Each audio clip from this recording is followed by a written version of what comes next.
What is going on, guys? My name is Phamily Shucks and welcome back to another episode of Clash of Clans. So today is a very special day, and it is because I have finally finished all of my lavas. Now, I should have done this as a Town Hall 9 way back last summer, but I got lazy. I just wanted to go as Town Hall 10 and get all the new stuff, but I'm showing you my profile right now.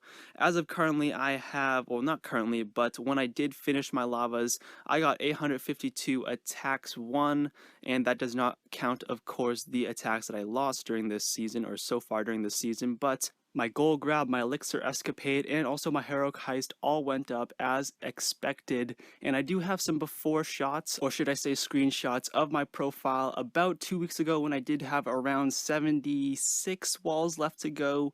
And you can see a minor difference in the stats from beforehand and then after. And right here, I'm going to be upgrading this last and final lava wall with my elixir because I want to do one defensive upgrade with the gold. But I'm going to go into the base mode, whatever you call it, edit mode, and show you guys that I have 247 lava walls all completed, and I am extremely happy. And I do have 3 lavas which I did beforehand, probably like a month ago, that is still there. So I'm going to be on the zap grind now as well as the hero grind, and as you guys can see right now, I have 2 sweepers that need to be maxed, and I'm going to be working on this low level one. This is actually the recent sweeper that we got with the new update, so that is going to go on to level 4. So now the remaining defenses that I need to do in order to become a max defense Town Hall 10 are the traps by the Town Hall and also those 2 sweepers. So now we're going to head into a replay. First off, big thanks to EE or ExclusiveEmpire for letting me come and record some of these raids, but Putt is going to be coming at this base with an AQ healer walk with some hogs on this anti 3-star Dragonflower base.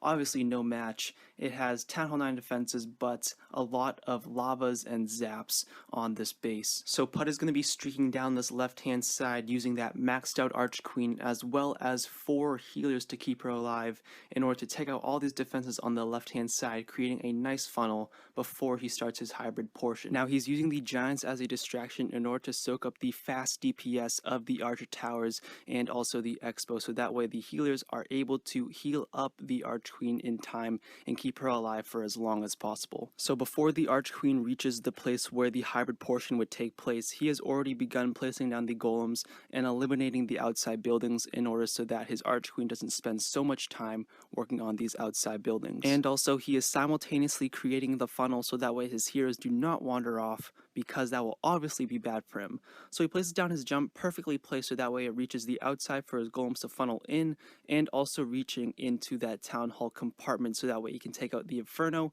and also the enemy Arch Queen and also the Barbarian King. This CC drag is already out trying to wreak havoc, but it is no match for the maxed out Arch Queen under that rage, and the drag goes down like a piece of cake. So Putt is waiting for the first Inferno to go down so that he can send his hogs in and preserve the health for as long as possible, because if you have both multi-Infernos up, that'll be bad news for you, especially if you're using a 3-star composition. 2 groups of hogs go down in order so that he can maximize the amount of defenses he takes out at the same time, and he's just waiting for them to converge into one group before placing down his heal spell, so that way he gets the most amount of hogs healed in one spell. Now Putt is going to time this perfectly as his hogs are approaching the next and final multi-targeted Inferno, and he's going to freeze that as well as heal them at the same time, so that way his hogs have enough health in order to bust through that last Inferno. He does place one back-end loon in order to help take out the defenses, and as you guys can see in the far left-hand corner, the maxed out Arch Queen is still alive with a healer on her,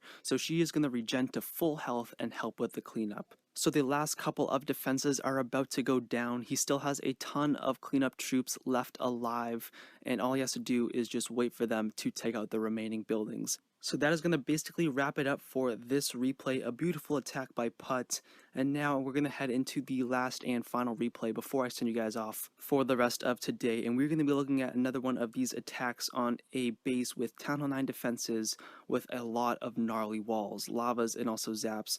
And Josh is first going to be using some suicide heroes in order to take out that Arch Queen, as well as maybe salvage that one air defense. So his Barbarian King basically does all the work. He's going to have his Archqueen sit back and take out whatever defenses she can. And if you notice his army composition, it is a straight Quattro LaLo composition. So he's not even going to bother taking out the clan castle, which does happen to be a clan castle drag. So that is pretty deadly, but Josh manages to pull through it because he uses the rages wisely when the hounds pop. And also, this is another reason why you should have your Infernos always set to multi in Clan Wars, or else you'll get absolutely shreked by people like this who are using Quattro LaLo. So Josh has already begun his attack on the right-hand side and now working on the left-hand side, and basically he's squeezing in the defenses in a V formation and placing down his rages wisely so that way it covers the amount of defenses he wants to take out, as well as so that when the hounds pop, the pups start to target the drag and take it out as fast as possible. So the rage has a double purpose, not only to move the loons fast and also take out the defenses, but also so that when the hounds pop, the pups will start to target and use the rage to take out the drag as fast as possible. So Josh is making his way downtown, washing back, man, okay.